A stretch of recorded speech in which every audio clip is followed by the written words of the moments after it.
সে নিজে পড়তে পারেনি, তবু বোনকে স্বপ্ন দেখতে শিখিয়েছিল। একটা ছোট্ট গ্রামে দাদা অয়ন আর তার ছোট বোন পিউকে নিয়ে থাকত।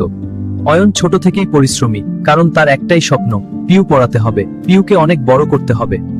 সেগুলো একদিন তাকে বড় হতেই হবে, কারণ তার দাদার কষ্ট তাকে দূর করতে হবে। একদিন স্কুলে পিহুর জুতো ছিঁড়ে গেল। সে কাঁদেনি, চুপ করে ফিরে এলো, কারণ সে জানতো তার দাদা রয়েছে। সেদিন রাতে নিজে না খেয়েই অয়ন বোনের জন্য জুতো কিনল।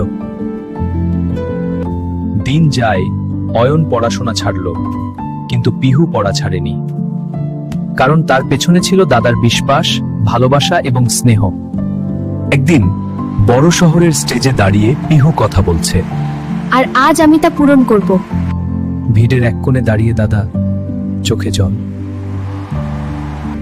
আজ আমি এখানে পৌঁছতে পেরেছি শুধুমাত্র আমার দাদার কারণে।